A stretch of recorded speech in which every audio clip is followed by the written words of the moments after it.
Something that they've been working on, and when I say they, I mean the elites, they've been working on anti-aging pills and stuff. We're getting stuff from Sam Altman. If you don't know that name, you'll know his company, OpenAI. He's invested somewhere about 180 million into a company called Retro Bioscience, which is for reverse aging reversal. And then there's Jeff Bezos, of course. He invested $3 billion into Altos Labs, which is deemed a life extender company. Then there's others like Peter Thiel, who invested roughly 3.5 million into Methuselah Foundation, and an expert, so to say, by the name of Andrew Steele. He wrote a book called Ageless: The New Science of Getting Older Without Getting Old. Says these things will be on the shelves, so for us, in 5 years. Just run off the bat, what's your thought as far as this anti-aging stuff go? Is it even achievable, and is it coming?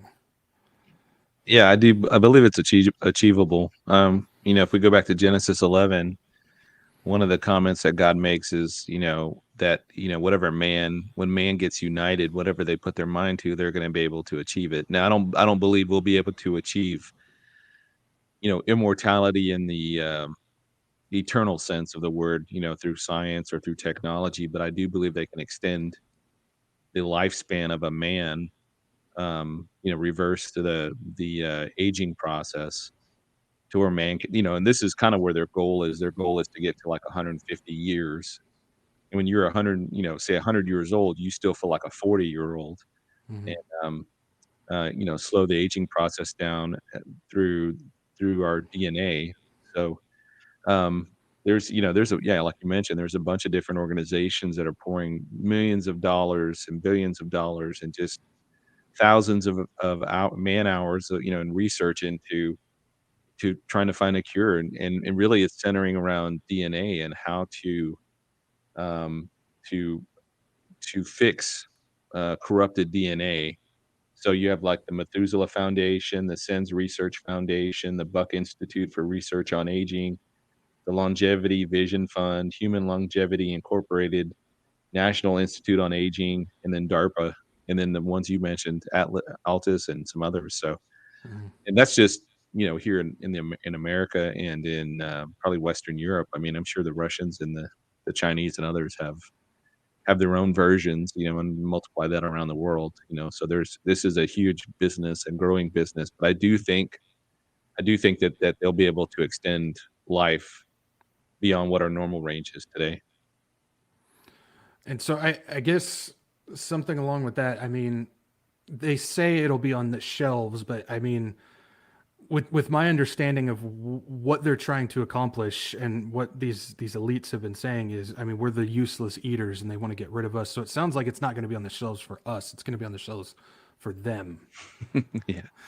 Yeah. Well, just before we came on, we are talking about nanobot technology. Well, I was looking at that article, the first one by Ray Kurzweil, and he wrote this in 2009 that in 30 to 40 years, we'll have microscopic machines traveling through our bodies, repairing damaged cells and organs, effectively wiping out diseases. And this is all nanotechnology. And then I read another article right now, and it talks about and this was November of 2020, and it's saying nanobots will be flowing through your body by 2030.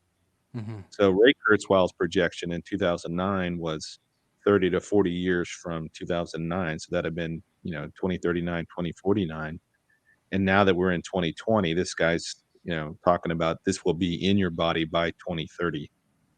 So, and I can, having been in the medical field in the army, I could see how technology was progressing rapidly through, the deployments that I was in, going from the technology we had in 2006 on my first deployment in Iraq to where we were in 2013 in my second deployment to Afghanistan, with telemedicine, being able to hold, um, you know, and these were things that not everybody had, but these were things that technologies that were certainly viable at that time, where you could hold an iPad over a patient and let a doctor look at that patient, and you're putting in information wirelessly before you even get back to the hospital, so that the medical teams there can prep things.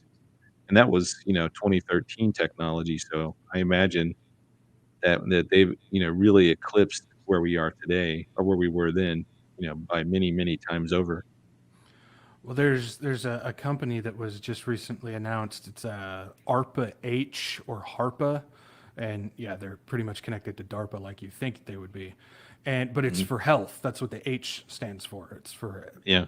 in their eyes, health. But what they're doing is, yeah, they're trying to advance this technology for like printing organs using a 3D printer, reading brain waves, connecting you to the ability to basically read somebody's brains and thoughts and stuff, and then be able to basically search out the ailment in the body using the brain so they can pinpoint pain and stuff like that. And that just recently got funded. So, I mean, you're talking about using an iPad, but they're talking about just using neuropathic type of Yeah. stuff. Yeah. And then you think about what Elon Musk is into with what not Starlink, but the other one, Oh, Neuralink, you Neuralink, know, yeah. and then the other company. So his company was going through the skull into the brain and being able to control things with your brain that way, like on a computer. And I think the other company was called Synchron, if I'm not mistaken, and they were going Yep. through the artery, shooting nanotechnology basically up the artery into the brain. So they beat Neuralink to the punch and being able to get things into the brain to be able to use the brain to manipulate things outside of the body. But they, I don't know, they're probably not as well funded as Neuralink is. So, Well, it's actually interesting because one of the investors in Synchron is actually Elon Musk. oh, really? Yeah, So, yeah, and Synchron's actually, yeah, like you said, they beat him to the punch. They're actually ahead right now. At least one, I know, at least one has sent out tweets using the Synchron technology. So just mhm. using his mind, he has tweeted about it. So I mean, yeah, they're ahead. And then what's the other? I think Peter Thiel's also working on one too. BlackRock Neurotech. They're working on the Mm, same thing. that's So scary. BlackRock. yeah, I don't. I'm sure BlackRock Fund is connected in some way, but they're connected to everything. But Peter Thiel himself, I don't know if anybody knows about them, but his idea is we're he claims to be a Christian, but he's talking about how in order to bring in the kingdom of God, we have to get ourselves to God's level, and God is providing transhumanistic technology for us to reach that way so we can be co-creators and all Mm, that type of stuff. So I guess just the fact that these people are trying to reach that anti-aging, trying to live forever, trying to become gods. I mean, that goes back to, I mean, Tower of Babel, Eden, all of that stuff. Am I wrong on that? no, and that's why it's so important to have a proper eschatology. I mean, if you believe, and that sounds very much like Mormon eschatology to me. I don't know if Peter Thiel's Mormon, but it's this very idea that we can attain godhood through our own efforts. Um, but yeah, so that the having the right eschatology is, and in fact, I just wrote an article and I'm kind of fine tuning it right now, but it's called A World Adrift, and I'm using the National Intelligence Council's projections where they think the world's going to be by 2040. And you look at them and they're just laughable. I mean, they are just ridiculous. But in their mind, these are like supposedly the experts, the smartest people in the room, coming up with these scenarios of where they think the world's going to be in 17 years, and none of them have read the Bible clearly, because none of those things are going to play out. And these guys get paid to do this. I wish I got paid to do that job. And I don't think they do this every 10 years they come out with some of this stuff, and they're always just laughably wrong. So I guess it shouldn't be laughable. I mean, it's kind of sad that we're paying these guys to do this, but they should just crack open a Bible every once in a while and they could probably get 50-50. Yeah, I mean, yeah, even Satan himself is using the Bible right now to design what's going on. You Yeah. guys can't do the same thing? I mean, come on. So yeah, you brought up Ray Kurzweil. If people don't know who he is, I've got a few facts here. So Ray Kurzweil, he was, let's see, he claims humans will reach immortality basically in 8 years. Like you were saying, we're going to reach it in 2030. There's that 2030 again. It's just amazing how that date keeps popping up. He works for Google's AI department now. He's been involved with a lot of different technology stuff, but he works with Google's AI, and he is a self-proclaimed futurist. He's written books before. about the inevitability of man merging with technology. And when he asked about divine intelligence, he said, and this is his quote, "Does God exist? I would say not yet." So basically, this has to do with falling in line with basically like what all the elites have said. Harari is one of them, where it's not the gods in some cloud, but the God in our cloud. So he's following in line with Peter Thiel and all this stuff. And so with Ray, he's predicting that nanobots will help humans achieve immortality. These nanobots can repair cells and tissues that deteriorate during aging, and he says it's possible that the technology will play a part in keeping people alive way past what they're trying to do. I guess what was it? It was 100 is the new 50. Now I guess that Yeah. was kind of the quote. And What do you it's go ahead. no, what do you know about this stuff? Well, I mean, we know they're going to achieve it because the Bible tells us they'll achieve it. In Revelation 9:11, it says that men will seek death and death will flee from them, and they won't be able to die. I mean, so we know to whatever degree they're going to achieve some limited sense of immortality, not immortality in the sense that they'll live for hundreds of years, but immortality in the sense that the their bodies will be able to repair themselves in such a way they won't be able to die, at least during this portion of Revelation where it's talking about it. But that may not be till like after the midpoint, as far as we know, because we know in the seal judgments, a fourth of the world's population dies, and then during the trumpet judgments, another third dies. So half the world's population is dead at that point.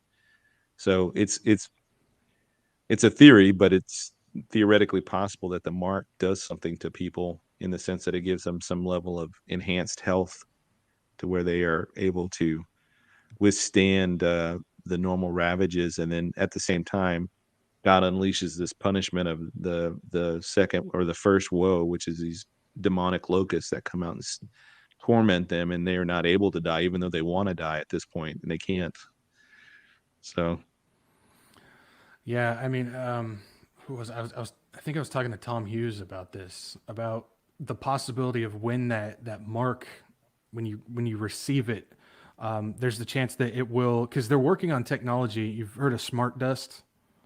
yeah, Yeah, so I mean, they're working on technology that's similar to that. I don't know if that's exactly what it is, but it's this little dust-like particle nanobots that get put into the bloodstream that go up to the brain and basically will do what Neuralink and Synchron and BlackRock Neurotech and stuff have been doing without the invasive chips and surgery and all that stuff. And so my idea, and again, just an idea, we don't know if it's possible that this mark will unleash those nanobots into people, and then those will also be used to heal the body and keep them alive when they're praying for death. I don't know, just a theory.